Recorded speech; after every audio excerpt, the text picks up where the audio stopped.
Hello दोस्तों, आज हम प्रथम विश्व युद्ध या फर्स्ट वर्ल्ड वॉर के बारे में कुछ महत्वपूर्ण बातें जानते हैं। पहले हम इसकी मूल जानकारी के बारे में जान लेते हैं। इसका नाम है प्रथम विश्व युद्ध या फर्स्ट वर्ल्ड वॉर। इसके समय सीमा थी 28 जुलाई 1914 से 11 नवंबर 1918 तक।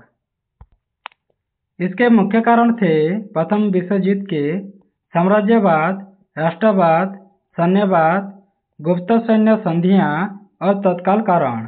ऑस्ट्रिया के युवराज की हत्या, ये सब थी मुख्य कारण प्रथम विश्व युद्ध की।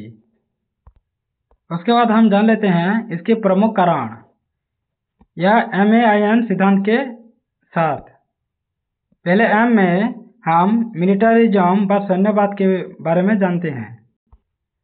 यूरोपीय देशों ने अपनी सेना और हथियारों को अत्यधिक बढ़ाया, जिससे युद्ध की संभावना और बढ़ी। उसके बाद ए से एलियंस या अलायंस गठबंधन होता है, जो कि यूरोप में दो प्रमुख सैन्य गुट बने गए थे, जो कि तृतीय संधि या ट्रिपल एंटिटी और तृतीय गठबंधन या ट्रिपल अलायंस हो गए थे। एक पर हमला हुआ तो सभी जुड़ गए थे। उसके बाद साम्राज्यवाद या इम्पेरियलिज्म उपनिवेशों के लिए प्रतिस्पर्धा और विवाद बढ़ा रहता था, खासकर अफ्रीका और एशिया में। उसके बाद नेशनलाइजेशन व नेशनलिज्म राष्ट्रवाद। देशों में अपने गौरव और वर्चस्व की भावना तेज थी, जिससे टकराव बढ़ा, विशेषकर बाल्कन क्षेत्र में। ये रहे प्रमुख कारण। उसके बाद हम जानते हैं तत्कालीन कारण के बारे में। 28 जून 1914 को ऑस्ट्रिया और हंगरी के युवराज आर्चड्यूक फ्रांज फर्डिनेंड की हत्या ग्राबिलो प्रिंसेस या सर्बिया समर्थक ने सारायोवो शहर में हत्या कर दी थी। उसके बाद ऑस्ट्रिया ने सर्बिया पर युद्ध घोषित कर दिया। सभी देशों ने अपने गठबंधन के अनुसार युद्ध में भाग लिया। इसके लिए प्रथम विश्व युद्ध हुआ था। उसके बाद युद्ध में भाग लेने वाले प्रमुख देश को हम देखें तो वो दो भाग में बट गए थे, एक मित्र राष्ट्र और एक केंद्रीय शक्तियां। मित्र राष्ट्र में शामिल थे ब्रिटेन, फ्रांस, रूस 1917 तक और इटली 1915 से इटली भी शामिल हो गए थे, और 1917 से अमेरिका भी मित्र राष्ट्र में शामिल हो गए थे। और अन्य जैसे जापान, सर्बिया, बेल्जियम, रोमानिया, ये सब मित्र राष्ट्र के साथ हो गए थे। उसके बाद हम केंद्रीय शक्तियां की बात करें तो सेंट्रल पावर की जर्मनी, ऑस्ट्रिया, हंगेरी, ओटोमन साम्राज्य या तुर्की या बुल्गारिया, ये सब केंद्रीय शक्तियां में शामिल थी। उसके बाद प्रमुख युद्ध या लड़ाई के बारे में जाने तो मार्नो की लड़ाई हुई थी 1914 को, जो कि जर्मन सेना पेरिस तक पहुंच रही थी और फ्रांस ने उन्हें रोक दिया था। वर्दन की लड़ाई 1916 को हुआ था, सबसे लंबी और रक्त रंजित लड़ाइयों में से एक है ये। उसके बाद सोम्मे की लड़ाई हुई थी, जो लगभग 1 मिलियन से अधिक सैनिक हताहत हुए थे। और उसके बाद गोलीपोली अभियान, जो कि 1915 से 16 के बीच हुआ था, ओटोमन साम्राज्य के खिलाफ असफल अभियान छिड़ा था। उसके बाद जटलैंड की नौसैनिक लड़ाई 1916 में हुआ था, जो जर्मनी और ब्रिटेन की नौसेनाओं के बीच सबसे बड़ा समुद्री युद्ध था। उसके बाद नई तकनीकों और हथियार के बारे में जान लेते हैं प्रथम विश्व युद्ध की।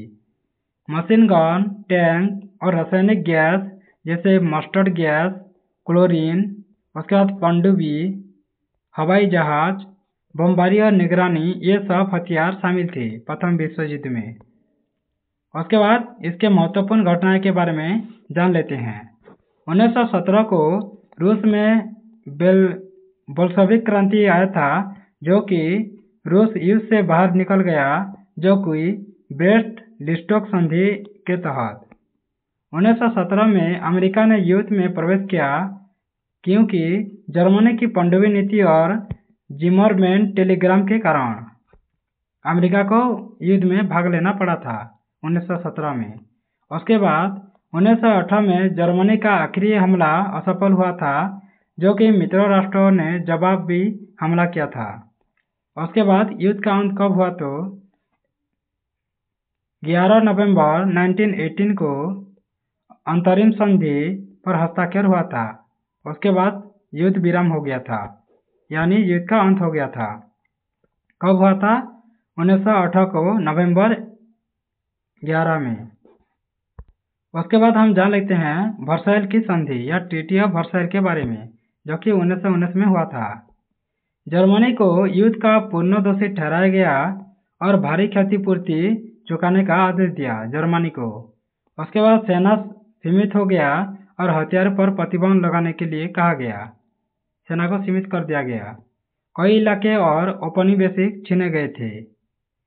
लीग ऑफ नेशंस की स्थापना हुई थी। उसके बाद हम जानते हैं परिणाम और प्रभाव क्या क्या पड़ा था और इसका परिणाम क्या क्या हुआ। मानव क्षति की बात करें तो लगभग 1.7 करोड़ मौतें हुई थी, जो 2 करोड़ घायल हो गए थे।